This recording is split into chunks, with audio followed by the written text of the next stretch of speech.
Hmm. So I think I'm going to call this video's Confessions of an Ex-Convict. A warning for all you people, for all you young bloods and youth and, you know, and all you other people that are thinking about getting out of a life of crime. So, let's put this in perspective.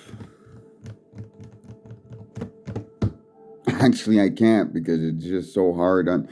I have never had this much attention by the cops ever in my life. I made a commitment to better myself, to make amends, to repent for my past dealings, and try to be a better person and to find out who I am because everything I fucking lived through was a lie. My adoption was a lie. Everything about my life was a lie. So I came looking for some truth. That started with the Alberta. That started earlier before I started the lawsuits with myself. Even before the two movies I did. Hold on.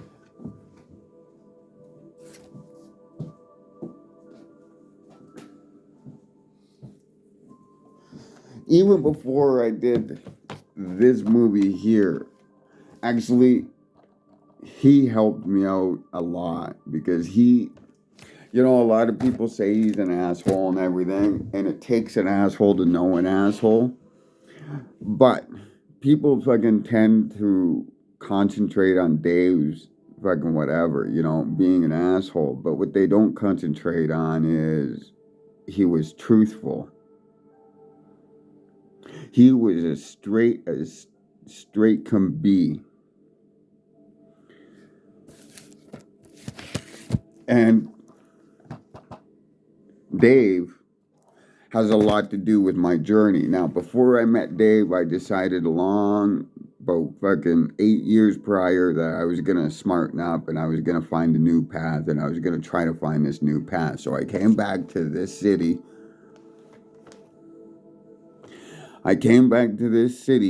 To find out the truth about me and to find out about my past and everything.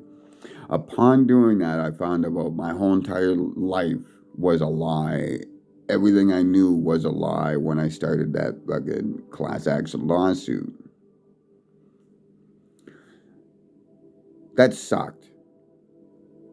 But I kept going, believing in the fact that I could be a better person, and I wasn't meant to be the person I was. And I had to overcome a lot of self-doubt in order just to get to meet him in my journey. Okay? Talking to him and listening to him and everything helped me out a lot because everybody says he was an asshole, but he was straightforward, as I said. He was straight up and he said a lot of things that fucking meant and still ring true to this day that I hold dear to. Okay? We might have not have got off or left on the right whatever, but my respect for Dave is still there. Regardless of what happens, my respect for Dave is there and it's cemented. So he said a lot of things that helped me out during the lawsuit. Like fucking a lot of things he said pushed me through a lot of self-doubt about the Alberta lawsuit and about what I was doing in general. So I still kept on going through everything. I still kept fucking my nose clean. I stayed out of trouble. Everything. After this film, and during this film, I was forced to live on $25 to $35 a month, and every second month it would be less because I'd have to buy a bag of cat food for my cats. I did that because fucking I did not want my cats to be homeless. I did not revert to a life of crime even though the urge was there. 5 years, $25 per month, living off of that. $25 to $35 less every second month just to make sure my cats had a home. 5 years I went through that hell. Not fucking one time out of those 5 years did I fucking ever think I should go back to fucking my former lifestyle. I move into a townhouse, Park Haven or whatever, where I have the uneventually mistake of running into a skinhead that stalks, threatens me and whatnot. I'm an ex-convict. I'm trying to do the right thing, so I went by their book and did the right thing. I had a hard time living with myself with that fucking because I had a hard time feeling fucking in with that. But I thought, hey, you know, I could go over there and deal with this fucking skinhead motherfucker. But then what happens? This guy takes a beating, I go to jail, I lose my animals, I lose my pets, I lose my home, I lose everything I built up. And what do I get? Peace of mind. Being left alone. So I follow the system. And what happens? The EPS defend him. Contrary to all the evidence of him sitting in front of my house, of him admitting March 5th, 2021, filed disturbances and noise complaints. That's a lie, and it's on official papers, as you can see. Official court papers. He admits that he fucking got complaints.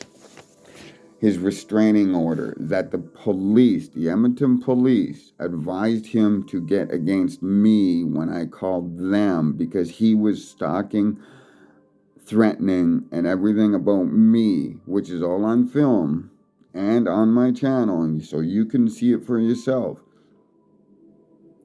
And you can see the cops' response, double standards. These cops come for a complaint form because I'm the caller. Go to him and then come back and make it about me recording him. Not about the fact that he's stalking, insulting, threatening, uttering threats, everything else. But they come back and say, I'm in the wrong.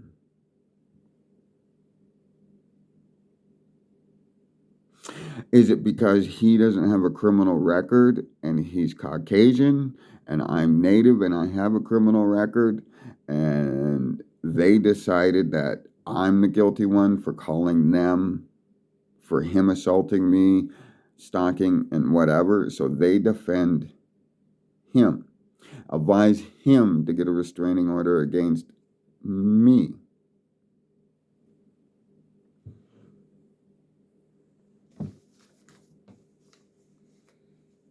These are the same cops that, as you can see my original video, when I first started this channel, stated that I used a cattle prod and bear spray and searched my house for it. Something I have never, ever happened. When they didn't find the alleged cattle prod and bear spray,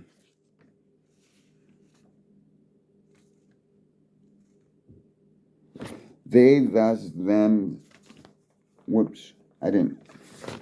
They thus changed their charges from this original to my pre-trial, where they said I picked up a dog by my dog and threw it 50 feet into a brick wall, which literally would mean I would have to be the Hulk.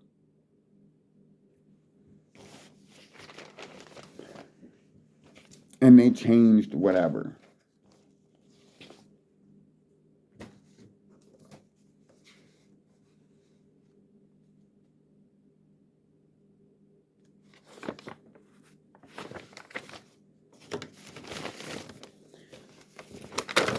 I have complaints against the police for fucking stealing my phone, for harassing, threatening me.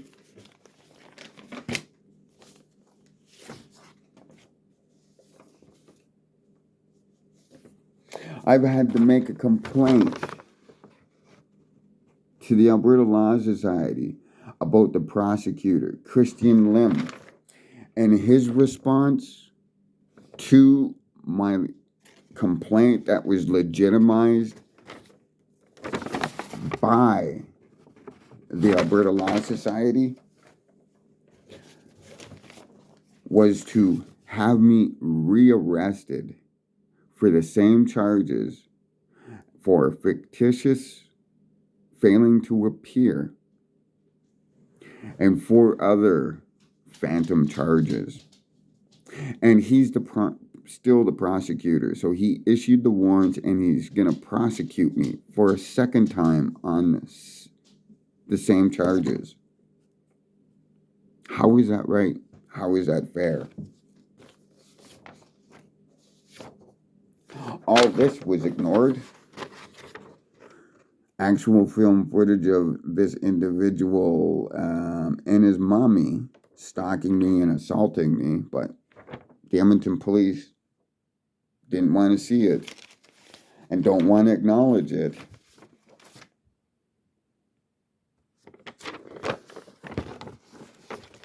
Official police statement, witness statement from this individual. In this, he admits he's standing outside my house.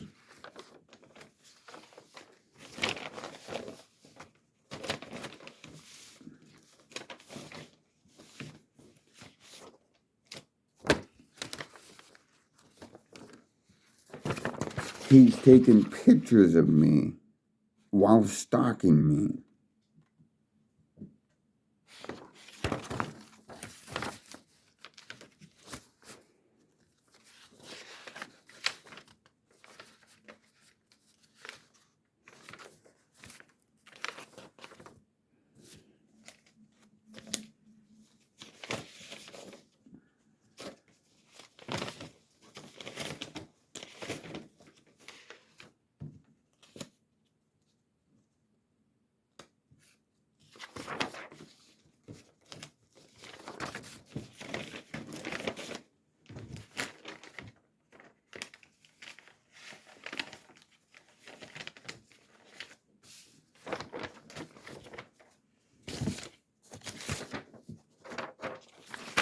Here's pictures of him outside my house, preventing me to enter my own house. The Crown Prosecutor has ignored all my evidence. The Edmonton Police have ignored my evidence just to defend this individual.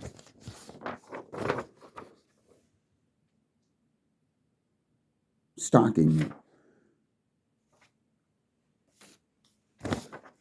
The evidence to prove other people like property management of Park Haven townhouses knew that he was stalking me and refused to do anything about it. Why? Because it's easier to blame the ex-convict. And that's what this story is about. When you are about to get into crime and whatnot, understand that when you're an ex-convict and you're trying to be a better person and you're trying to be whatever, it's going to be a long road. Now, You might not have as bad of an issue as I have because I have made quite the name of myself through. But what ironically is the situation is um, when I was a fuck up, a society pariah, a social pox, a society pox, fucking doing no good, I had no problem getting a lawyer. Lawyers would be there. Lawyers would have no problem getting me out and representing me. But now that I'm trying to be a better person, I'm trying to make amends and repent for my fucking past. I'm trying to find out fucking who I am because the government took that away from me. The government scooped me. The government abused me. The government took away my culture, my heritage. I came back to be a better person when I could be a much, much, much worse person. I decided to be a better person. I'm trying to be a better person.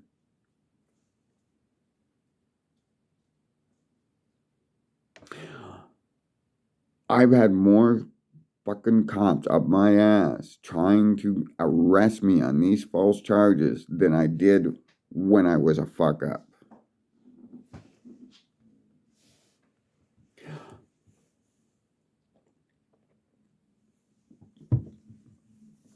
When I was a fuck up, I had no issue getting a lawyer. But now that I've been out of trouble for over 20 years or 15 years or whatever, I can't get a lawyer to represent me. Legal aid states that my charges are not jailable. Christian Lim of the Alberta Crown Attorney, the one that's been violating my rights, the one that has me charged twice for the same charges, makes up fictitious failing to appear charges for a charge that that's set for trial. But yet, Christian Lim and the Alberta Crown Prosecutor's Office has stated I failed to appear. And the fact that he's charging me a second time for the same damn charges he's already charged me for, and he tried to railroad me on. Hence, all the paperwork. My journey is going to be documented through a book that I'm trying to do, and I am literally up against the wall in a corner about fucking virtually looking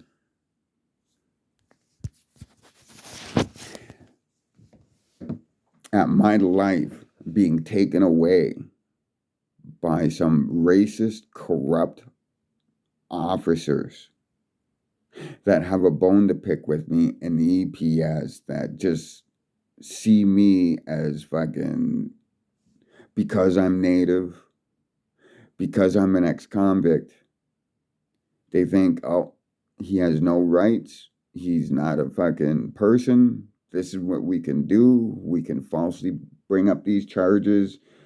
We can push them to an incompetent prosecuting lawyer that's going to help us railroad this guy and put him in jail, and that'll be that. No. I don't accept it. I'm not going to accept it. I think the police are just pissed at me because I was better than them. I outsmarted them, and I lived in the gray areas. And due to the fact that I did things, I wasn't a gangster.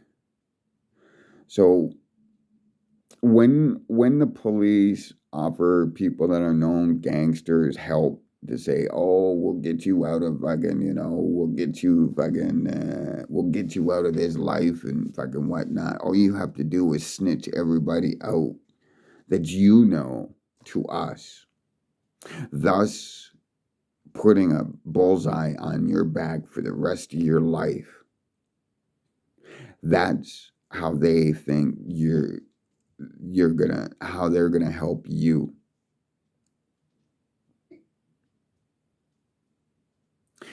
I'm not gonna play that game. Everybody I dealt with that I know is gonna stay that way. Only I know, and that's what a lot of times I've been having issue with dealing with this book and how to write this book, because I don't want to write people in there that might or might not have been with me for certain journeys, I guess we'll say. And I don't want them to think that I'm gonna fucking snitch them out in a book in order to profit from them and whatnot. So that's a lot of issues that I'm dealing with writing this book and whatnot. Because most stories about crime are usually from a snitch's perspective that snitched everybody out in order to save his own skin. I weaseled my way out of a life of crime. I didn't snitch anybody out. I didn't talk to anybody. I just cut everybody off and left. Which, if you're fucking an ex-convict and you're trying to get out of fucking life, out of your life, I would highly have to advise doing that. Get your money, do it all under fucking on the down low. Don't tell anybody. Don't tell your mom. Don't tell your fucking whatever. Don't tell them until you're fucking, you know, you're fucking gone. That is the best way if you're an ex-convict, because if you go to the city or you stay in the city and you try to fucking whatever, those cops are not gonna forgive you if you fucking bettered them, if you outsmarted them. They will make your life hell. Trust me.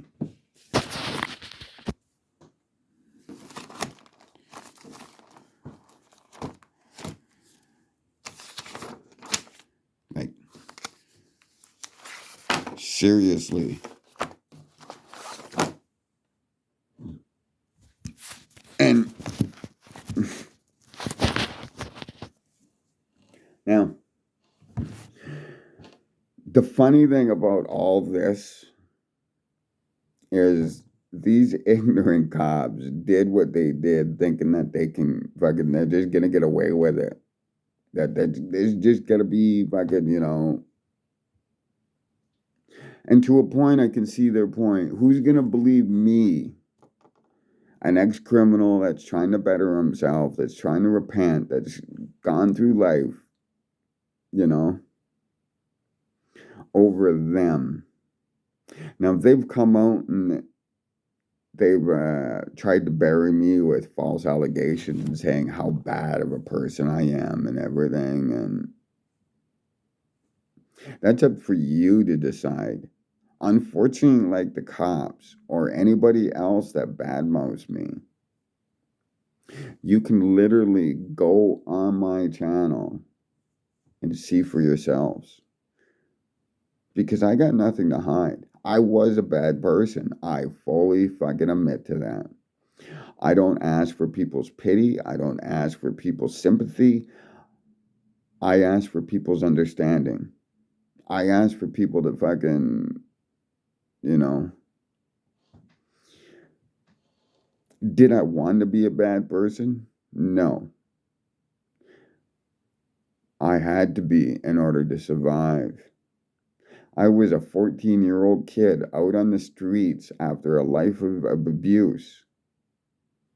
I was thrown out on the streets because of a drunk fucking idiot. She could only fucking care about fucking her booze and fucking her partying and whatnot. And I was an annoyance to that.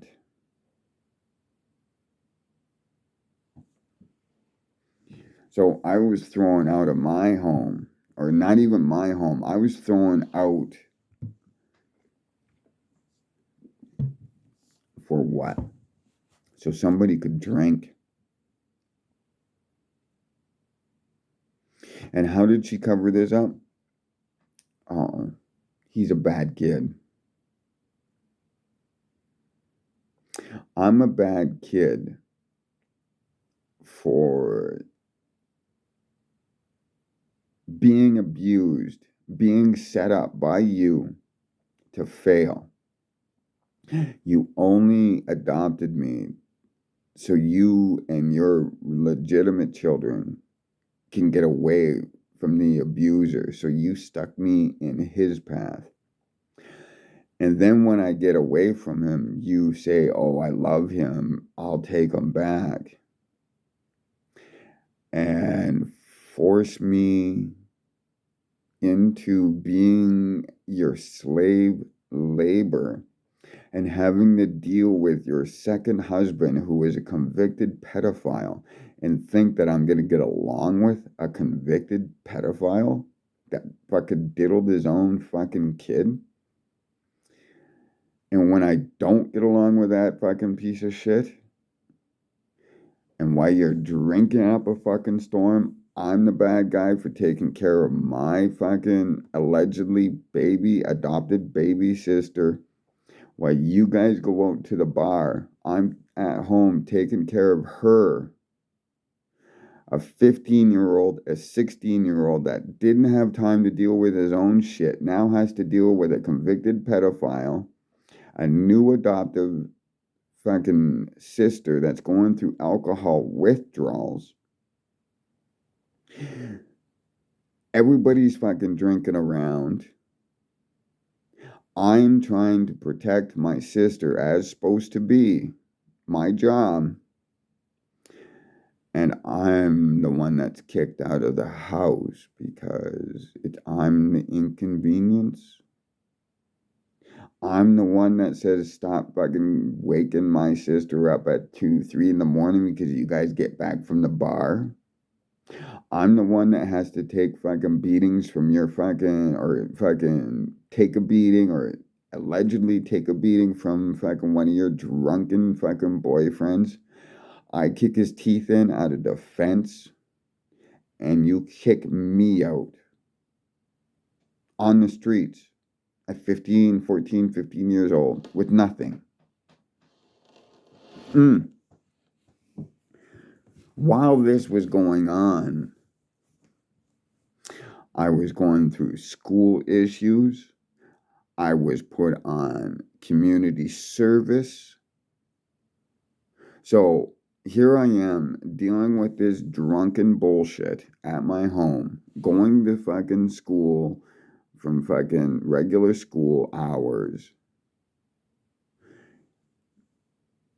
coming home, eating, and then going off and fucking doing my fucking community service. Or, sorry, I was a janitor at the time. It was one of my first jobs. So I was going to do janitor jobs. So I'd go to school, go do janitoring jobs all night. And when I wasn't working, I'd have to babysit my fucking sister, which I did lovingly and proudly because that was my sister. So I'm dealing all this shit, and I still haven't dealing with my abuse shit. I'm dealing with a fucking convicted pedophile. I'm dealing with a baby sister going through alcohol withdrawal. Dealing with an adoptive mother that's a drunk and drinking. And generally just fucking up her life and my sister's life. And I can see where fucking this path is going, and I'm trying to stop it from affecting my sister, but I'm the bad guy and I get thrown out.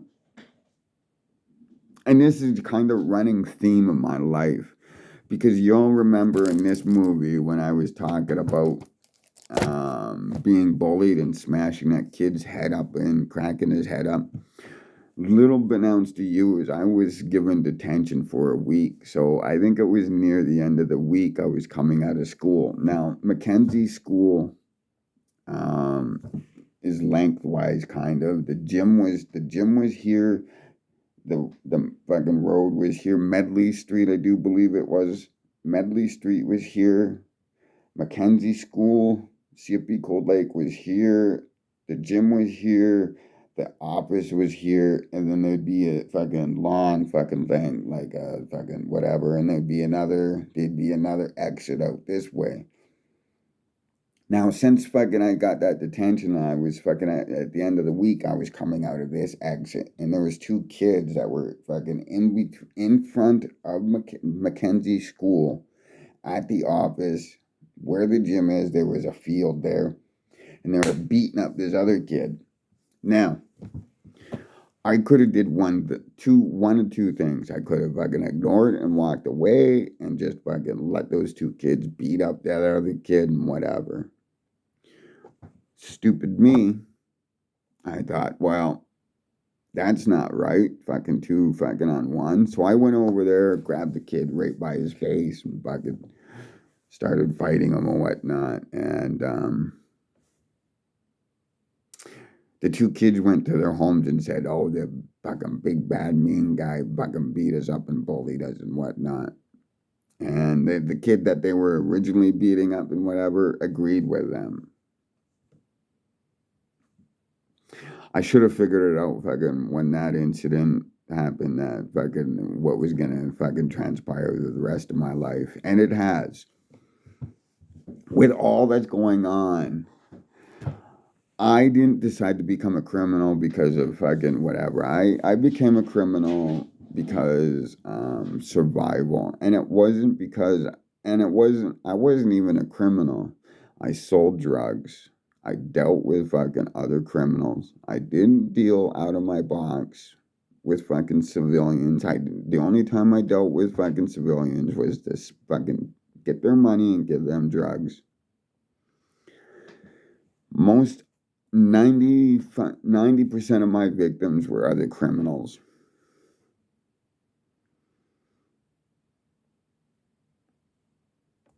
I did what I did in order to survive. I didn't go out and fucking hurt fucking innocent people. I didn't go out of my way to fucking rob fucking people like you guys that are working hard for your money and whatnot. I targeted other criminals.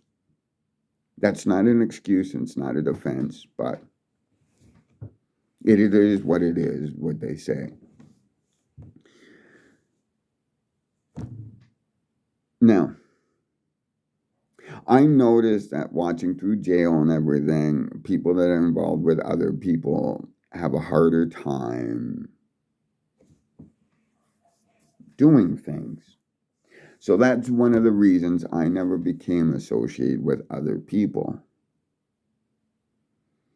That and the fact that you have to give some other person money, your hard-earned criminal money, to another person, that seems like a job where you're getting taxed and everything. So I avoided that whole section. And the whole thing that I grew up on by other criminals was the more eyes that see or partake in extracurricular activities, the more chances you are to be arrested. So I became just me.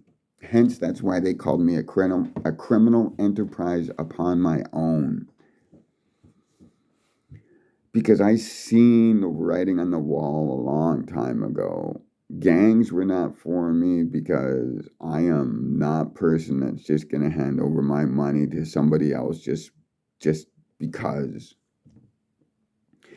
And when you get out of it, you can't leave those gangs.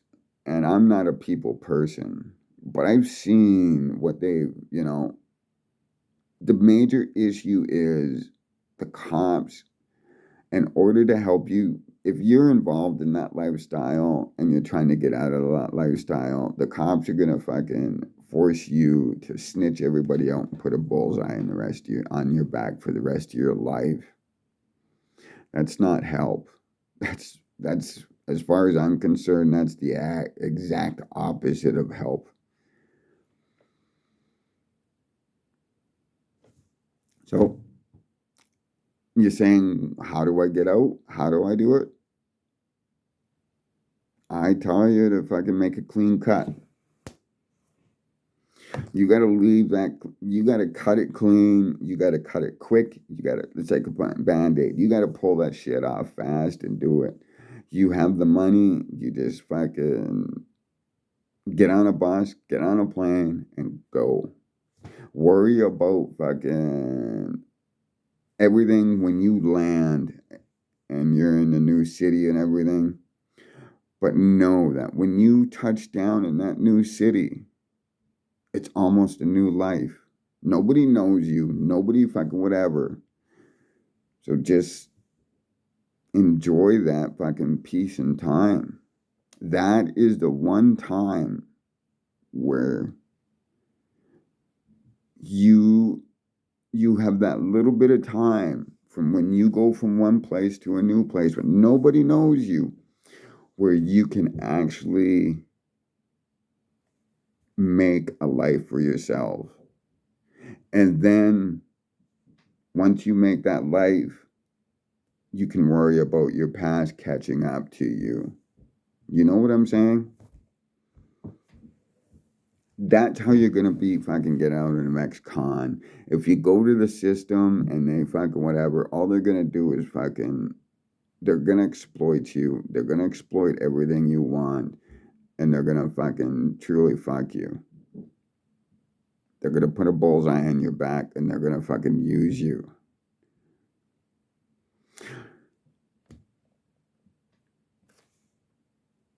Life is going to be hard to be an ex-convict. So, don't make a name. Don't fucking, the less of a name you make, the easier you will be able to integrate in life, I guess. Now, why am I rambling? Because of that dark shadow haze shit. Good fucking weed. Don't forget. Dark shadow haze. Sativa. Worth your money. I'm going to go smoke another joint. To all you people that own vehicles, catalytic converters, specifically those things. Now, I understand the issue going on with these catalytic converters is this. That a lot of addicts like to grab them and steal them. So they go under your car and they cut your catalytic converter right out of your fucking vehicle. And I have to say, that takes fucking balls. I would have never thought of fucking that. So the big issue now is these catalytic converters, and people don't know what the fuck to do with them. Okay, so we are outcasts. I am an ex-criminal. So I'm going to give you a lowdown, some things that can help you deal with that. Okay, so your catalytic converter is a fucking muffler. It goes in your muffler kind of thing. I take it. It goes in under your car, and it's part of your muffler, and it does whatever. And the fucking thing's made out of fucking aluminum, first grade aluminum, which means it's worth a good chunk of money. How are you gonna stop fucking idiots from fucking stealing your shit? Okay, number one, a lot of those idiots are soon to be outcasts or going or turning to be outcasts. So they're criminals. So, eventually they'll smarten up. So, besides to having your own catalytic converter stolen, if you don't know that lifestyle, then you're going to have to deal something about that. If you don't know the people and the people that are known to steal that and sell that, then you're kind of fucked, okay? If I had a vehicle, I'd go out to out on the streets and just let people know, hey, don't fucking, and I wouldn't be worried about it. But I'm an ex-criminal. For those people that don't have 20 plus years of criminal history, you have to make your catalytic converter less appealing. Okay, these people are addicts. They're looking for quick money. They can cut your catalytic converter out fairly quickly, and that is fucking money to them. Okay, now making it less appealing would be to take your catalytic, go under your car. Now, I don't know how this works. I am not a car dude or whatever. I am a criminal, an ex-criminal at that. So your catalytic converter is nice and shiny, sitting under your fucking car, ready to be cut off. Takes about fucking 15 seconds, 20 seconds at max for somebody that knows what they're doing to cut your fucking catalytic converter right out of your fucking car and be gone with it. That's cash to them. You know how to stop a criminal? Especially these types of criminals that are looking for a quick cash to get a quick fix? Not to make your catalytic converter so appealing and easy to take. Okay? So one of the things that I've noticed about criminals over the years, like me being a criminal, we didn't mind the extra work. We went out and did the extra work. We got our money and whatnot. Now, as the generations have gone by, they don't like doing the extra work. So if you go under your car and find a substance that's fucking flammable, that's not flammable, that won't fucking whatever. I was personally thinking of Flex Seal. That shit you can paint and fucking whatnot. As long as it's fucking heat resistance. I would fucking, if I owned a vehicle and I had a catalytic converter and me being an ex-criminal, I would take the time to go under my car with some Flex Seal or something that's non-flammable, that's not gonna fuck up fucking, and I would smear and paint my catalytic converter along with about fucking a foot of pipe along the base of the catalytic. So I would fucking paint the catalytic converter plus the fucking pipes going to the catalytic converter. Why would I do that? Because when somebody goes under your car and sees that shit on their fucking pipes and everything, they're going to do one of two things. They're going to go, oh, fuck, this is extra work for me. I have to take a bigger piece, carry a bigger piece out from under this car, and then carry it to another guy. And then I have to clean it off in order to sell it. I have to take that shit off. If that shit doesn't come off easily, he can't sell it. Or he can sell it, but it takes away the profit. And it's easy traceable. You go to your local fucking metal fucking junkyard where they're selling it, where they're doing scrap metal, and you say, hey, I lost a converter that was covered in fucking Flex Seal. Do you know where it is? They'll say, yeah, we bought it right here. You'll never stop crime, but you can deter it by not making it so fucking easy. And that's the issue. Cops in my days actually had common sense and they would fucking see and know this. Now they're sponsoring competitive whatever in order to get the answer. That's like fucking the big fad when those fucking clubs came out. Everybody had one of those fucking clubs. Everybody thought, oh, I got a club. You can't steal my car. It takes fucking 5 seconds to cut a steering wheel. Oh my gosh.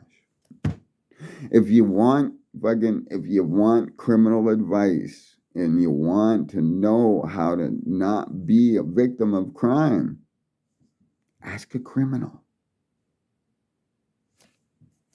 Anyway, take it easy. Remember, Shadow Dark Haze Sativa, worth the fucking buy.